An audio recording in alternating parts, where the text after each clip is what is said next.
Hello, ladies and gentlemen. Welcome to yet another spotlight interview with global thought leaders, an initiative by RightSource Global. I am Zishan Pathan, Director of Client Services at RightSource Global and a council member of Global Thought Leaders. Along with me, I have my colleague, friend, and a council member of Global Thought Leaders, Heval Mehta, the Chief Growth Officer at RSG. Global Thought Leaders is a platform for industry stalwarts to cross pollinate with their experiences, thoughts, ideas, and best practices to inspire each other and future leaders.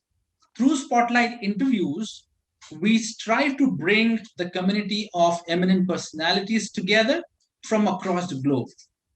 We bring the expertise of various functions, roles, and sectors together on one platform to inspire future leaders.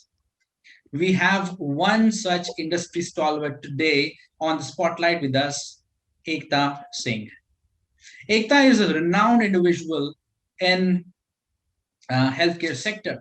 I would request Havel to introduce our today's eminent personality. Over to you, Havel. Right. Well, thank you so much, Zishan, for giving me this opportunity to introduce Ekta.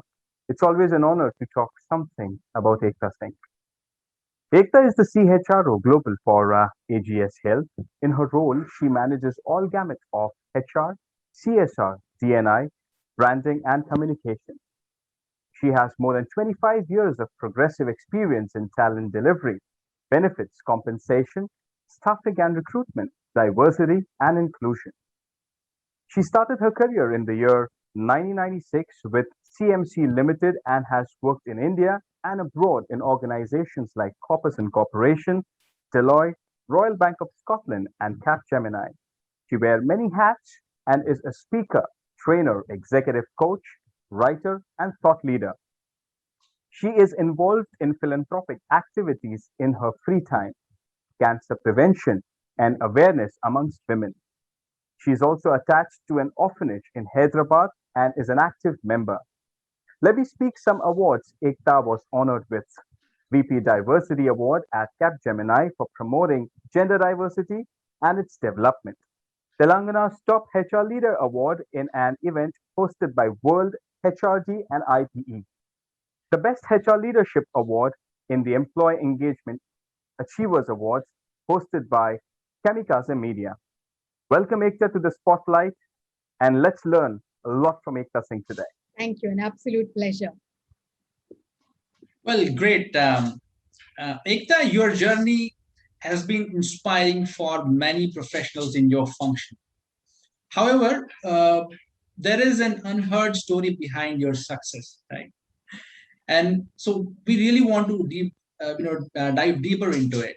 So, what are the key highlights of your journey from the beginning of your career till the current role of CHRO at AGS Health? Absolutely. So it's difficult to pick, but I'll pick top five maybe and share with you.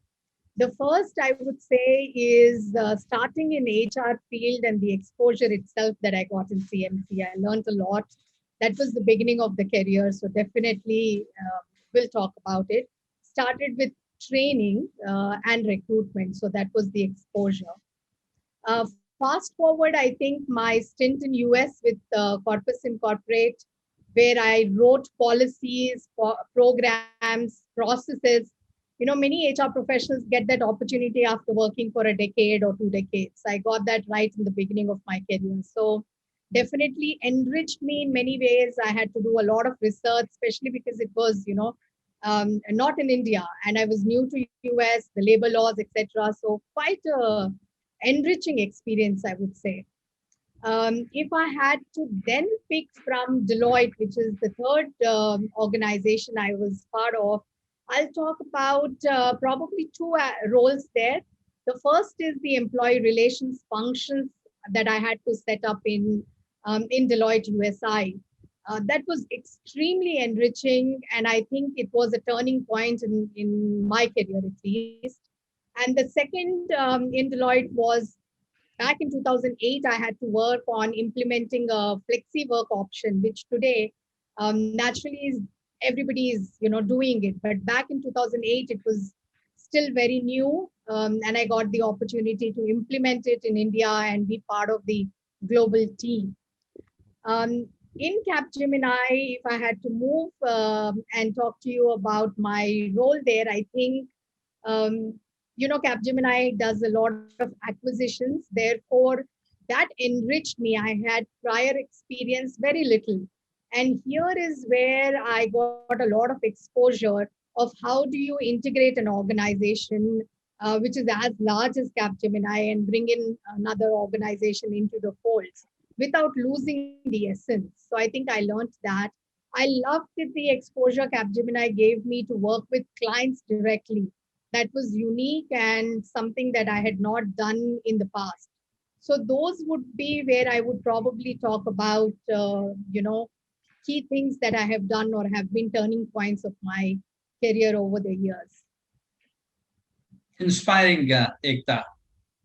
So during your journey, Ekta, you would have brought in various key changes, right, in your function to make it more efficient and effective. So what are these key changes you brought in your function to make it more efficient and effective, especially when you are working in a healthcare domain? Ah, yeah, healthcare to me is relatively new. This domain itself. There are days that I think, I think consulting, I think technology, and then I have to remind myself. But if you asked me what did I bring in terms of expertise and experience in this field, I think would be the first. I think is speed of execution, especially in regards to decision making and then taking them to execution and closure. For me, as a leader, that's very important, especially as an HR leader. If you don't have the clarity of thought, then I don't think you succeed very well. That's at least my experience, right? The second thing I would talk about would be focus on diversity and inclusion. Specifically, diversity, inclusion, three areas. First would be hiring the right talent. Second would be developing the right talent. And the most important is retaining the right talent as well. Lot of organizations in India, especially if you say DNI, they will immediately say gender, it's just women, but I'm looking at more inclusive workforce. So focus on that as well. Then in the recent times, I would probably talk about centralizing the learning blueprint. To me, that's very important and very critical, especially in a virtual world that we've started moving into, right? Or we've been living in. Then I would talk, fourth would be employee engagement in various forms. What I learned over the years, what helped me was that our young professionals, millennials to begin with, they really love being part of the community and giving back to the community, which is the CSR wing. And I have, over the years, been able to integrate employee engagement with CSR. That's been something that has really helped me. And if you talk recent, I would probably say building an agile HR workforce. That was very required, especially, when we had to move as quickly into the new normal, what we refer to today, virtual world. That became critical.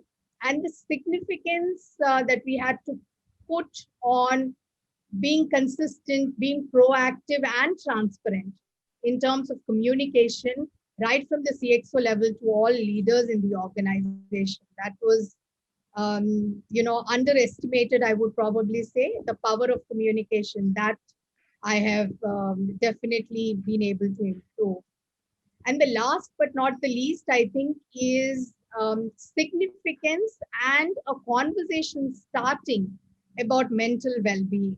Typically in India, as you very well know, culturally we talk about physical well-being with ease and comfort, but mental well-being is still considered not so comfortable a conversation to have.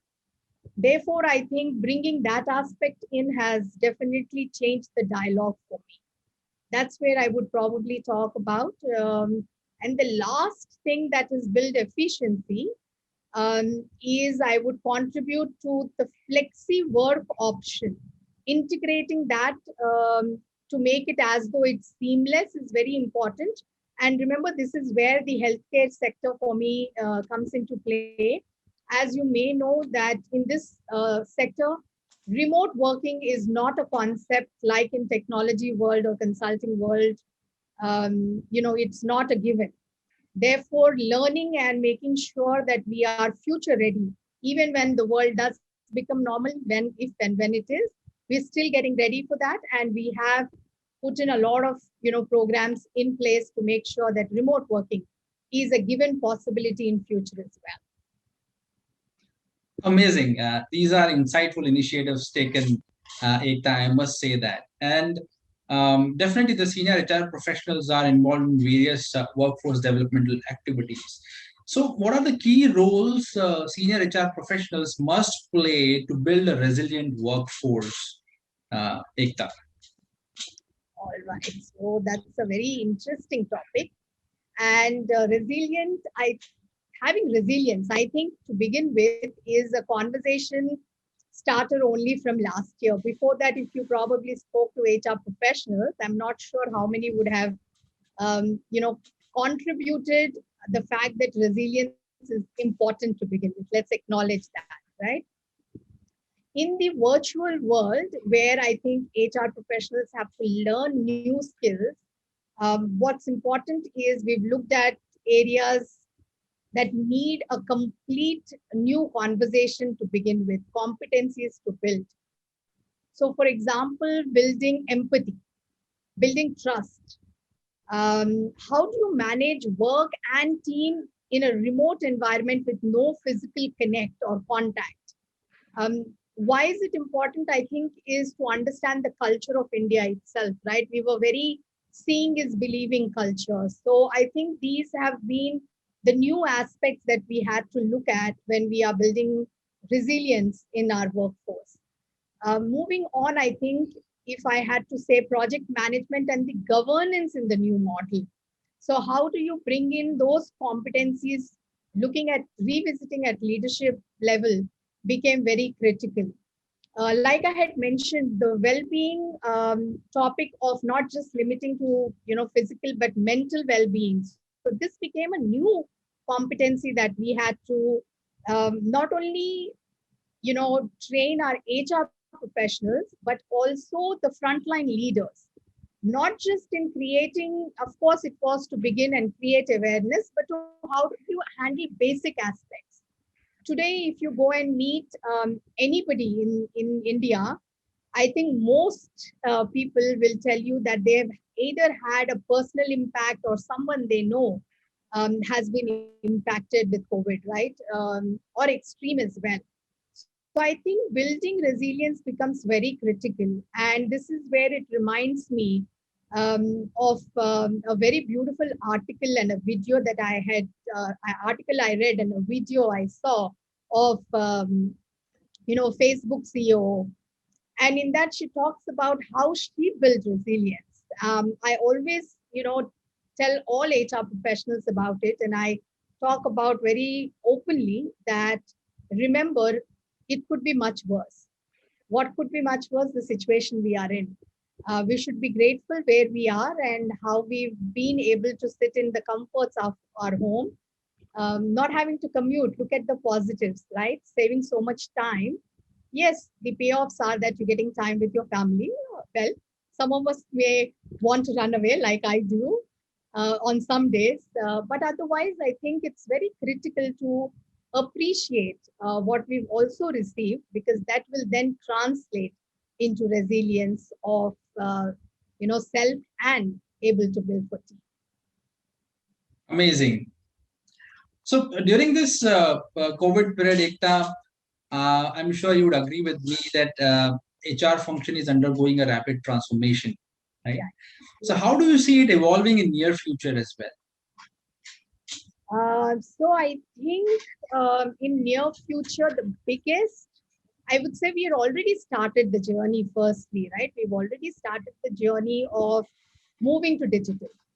But I think where we still need a lot of work is in simplifying the process flows. When we worked in offices, when we were physically in a building, it was easy to pick up the the phone or walk up to someone's cabin and while there's a process, also have a conversation. But in remote working, that's not possible. So one has to relook at all process flows. One has to relook at what are the steps not required, because we all are working longer hours. So remove unnecessary steps from the eliminate them. That's thing I think of transforming. Also, upskilling HR professionals is very important, specifically in the areas of data and people analytics. I mean, I can't tell you the significance of that. Last but not the least, I think it is about flexibility and building agility. The speed at which we build those two in HR, I think will define who stays in the game and who is being passed on or moved over. Definitely. In fact, during this COVID period, I must say that people's strategy has become the backbone, right? Yes. So, what are the key people strategies during this COVID period which help the organizations and especially your organization? So I think the first thing I should acknowledge is, the speed at which I think most organizations we can talk of, but specifically my organization, AGS Health, within 48 hours was able to go into 100% work from home model. Like I said, it was unheard of before in this industry, right? So all the departments just came together, be it operations, be it HR, be it facilities. There was no start point and end point, unlike in the previous world where we have defined processes. So a lot of that red tape was removed naturally, and everybody came together so fast. And the goal was make it happen. So that's, I think, number one strategy we made sure. The second was moving all learning curriculum into virtual platform, and most importantly, creating a curriculum which actually talked about how do you work in a remote environment. In our industry, it was required. So developing some content of that nature and being able to have our leaders go through it was very important. The third, I think, the strategy we used was dependency on technology like Microsoft Teams or Zoom, etc. Not just for employee engagement point of view, but also from a seamless communication point of view. It became very important aspect. And the last but not least, I think, was if there were any type of red tapes in the organization or boundaries that were there, we re-looked at that, and in terms of strategy, we just removed that. I think that made ton of a difference. But if you ask me what's one thing that made a difference in people's strategy, I think is digitizing the entire workforce. Just moving there is what the game changer was, or rather is and continuing to be. Amazing, Ekta. So you discussed about red tape as such, which logically brings me to the next question. What is your take on the hierarchical structure and traditional designations? Do you think that the designations will undergo a sea change along with the accountability attached to them? Yeah, you're touching a raw nerve there, no? I must confess. So let me give you a view from my overall experience, and then we'll narrow it down more into this industry. In my view, I think in many industries, many organizations as well, the traditional hierarchical structure will fade away very soon. It will, because it will be the demand of the time. Millennials, as you have read enough, articles, papers, experienced it yourself, I'm sure, that they prefer to work in a flatter, non-traditional organizations, right? They don't necessarily like the multiple layers. So in many industries, it will be more of force. If you're unwilling to change, it will be the force that will change you. However, I think in industries like the ITES space, it will take a little longer. It will get there, but it will be a little longer. Maybe 3 years it will take, while probably in IT or consulting, manufacturing, it may happen maybe faster is how I would look at it. As far as accountability is concerned, it's a no-brainer in my mind. It will become what I like to call ways of working. It will become the weave of working, and it will become a part of the competency model in almost every industry. It will just become part of the way we work and how we move forward. Definitely. So, Ekta, you mentioned about millennials, right? Yes. So, especially the next question, which I'm going to ask, is one of my favorites and would also be of interest for the millennials as well, right? Right. So, the aspiring future thought leaders would like to be guided to avoid mistakes in their career path, right? And Mhm. getting that guidance from you, Ekta, would definitely be a value add. So, can you throw some light on the mistakes that future thought leaders must avoid aligning their goals better? Absolutely. I will, and I must say this is a very interesting question, and definitely one that will warrant a little bit of explanation. So, of course, most of us are in today's environment working in global space, right? So we're not limited to just the geography. Um, Working in India, we have some exposure or the other to various countries and various cultures. I think understanding different cultures is very important. Um, for multiple reasons, because what's working well in India may not necessarily be the same way in US or in Europe or in UK or globally anywhere, Australia, you name it, and I will say. I'll give you a classic example. Commitment and accountability. We were talking accountability earlier, right? In India, accountability, commitment in many places I've seen is fluid. So if I say Monday, it can be anytime Monday, or it can be this Monday, or it could also spill over and be another day. While commitment, since I've worked in US, I can tell you the world is solid. So if you say a day, commitment is that day. So I think that will be my first conversation and suggestion to avoid. Make sure that you understand cultures. Make sure that when you give a commitment, you stick to that commitment. The next thing that I would definitely ask young professionals to keep a watch at is, in India, we've grown up with this concept of relationship society. So when we come to work, also, we want to build relationships. There's nothing wrong with that.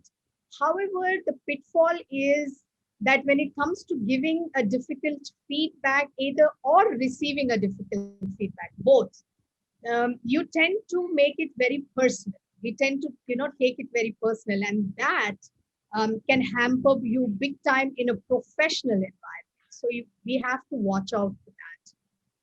The last one I will say is I've not struggled. I have loved change. However, what my observation has been is many people are not necessarily comfortable with change. One of my colleagues said this recently to me: change in itself is neither good nor bad. It's up to us how we make of it, right? And I loved it. I simply love that.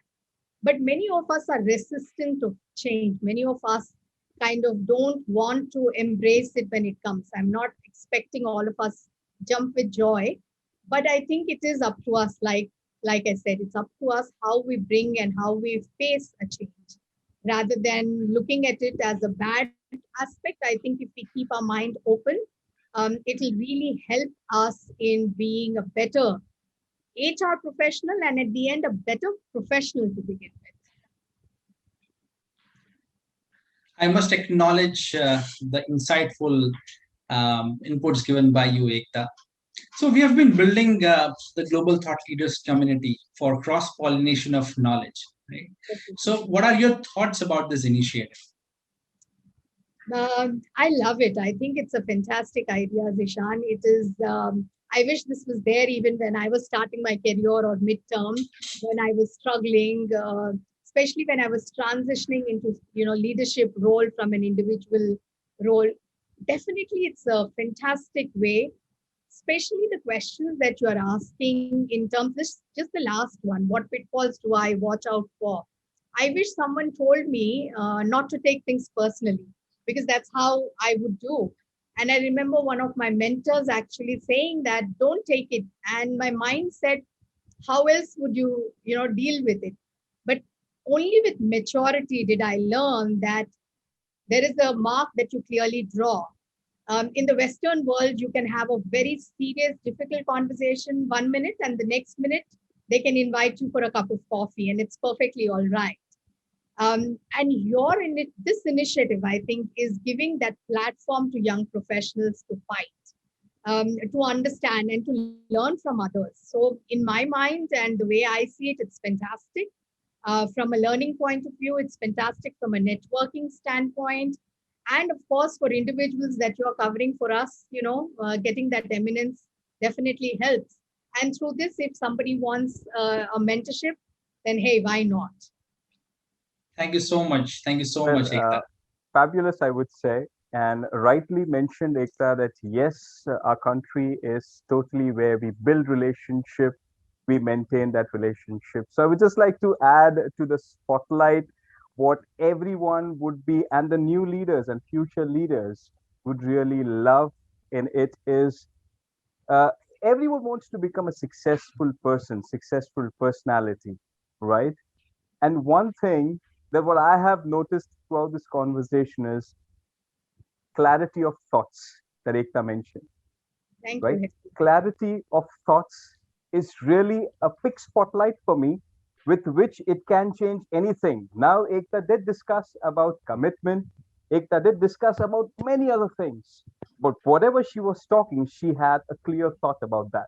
And if she's committing to something, she's clear that yes, that needs to be fulfilled at the time it's committed, right? So few additional things which I'm sure you'll love while watching this lovely interaction with Ekta, and I'm sure the entire video is going to change, and whatever you have planned, in case if that needs more addition and more thoughts to it, watch this video again then. So I would really like to thank Ekta for giving this valuable time, valuable insights, and trust me, it's going to help future leaders, and they will take their businesses to the next level. Not only the way they communicate, because I was observing you, Ekta, that when a personality like Ekta Singh, being a CHRO at AGS Health, carrying a bag full of experience with her, can be so calm, so composed, right? And she knows what she has to do. So that is a point for me, that is a spotlight for me, clarity of thoughts. And I'm sure each and every one should adapt that. Now, one important quality that Ekta has is whenever she's happy and whenever she wants to adapt new things, she also knows how to execute it. So thank you so much, Ekta, for giving those valuable points and insights, which has really changed uh, the conversation, and it has gone to the next level. Thank you so much for that, Ekta. Thank you, Hebel, and thank you, Zishan. It was a pleasure interacting with both of you. Thank you so much, Ekta.